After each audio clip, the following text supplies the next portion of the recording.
Normal withdrawals, the 4% rule.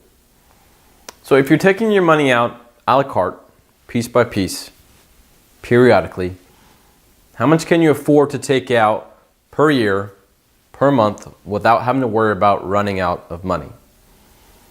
Now, some people call this the safe withdrawal rate.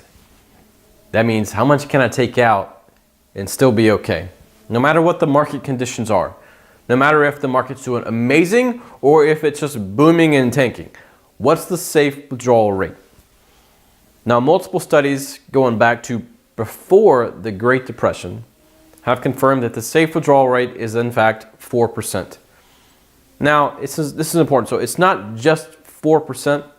That would mean if you had an account worth $100,000, you could take out $4,000 per year, not per month, per year for the rest of your life. And in addition, if you had an account that's $500,000, then you could take out, $20,000 per year for the rest of your life. But it's not just 4%. It's 4% adjusted each year for inflation. It's still the safe withdrawal rate. So let's say inflation is a mere 2%, which is what the Fed targets.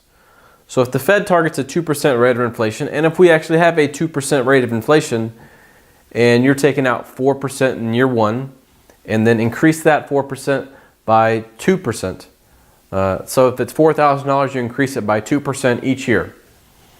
Then after the 5th year, you're actually taking out not $4,000 a year, you're taking out about $4,400 per year.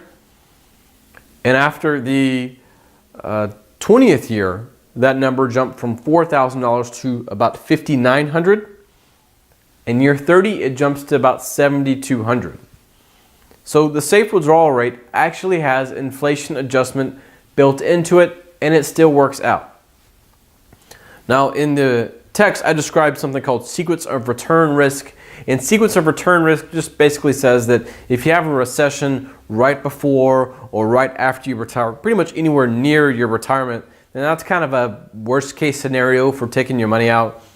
And the reasoning for this is similar to that whole roller coaster idea at the beginning of this course, where the market's kind of moving around, and if everything tanks at the beginning and you're pulling stuff out, it's just harder to kind of catch back up and make it for the long term.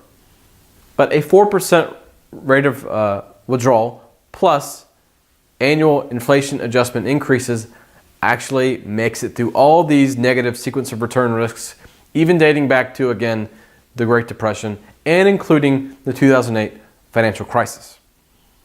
So that's pretty good. Now, it's safe withdrawal risk. And this does include also potentially spending down your assets, which you may not be looking to actually spend down all your principal, to spend down your assets. You may actually want to preserve and maintain some of your assets for your heirs or for charities or any other type of goals you may have. You might not be looking to just spend it all down and maybe have nothing left over at the end. But in most cases, even the 4% safe withdrawal rate is more like a 4% floor. And that's because studies show that in most cases, people end up with potentially 2 to 3 times as much money as they started by taking just this 4%. So the idea is to, over time, maybe start low and then potentially make adjustments and possibly ratchet up that spending if the sequence of return risk doesn't pan out, if it doesn't end up becoming such a burden to your numbers that after 5 or 10 years of planning and seeing how your retirement's working, you may be able to increase your annual spending because you may just end up having a ton of money left over. Now, this is all based on the planning, and you got to make sure it works out in your best interest. But again, the 4% withdrawal rate is the safe withdrawal rate backed up by multiple studies. I hope that helps, and I'm looking forward to sharing more with you in the next few lessons.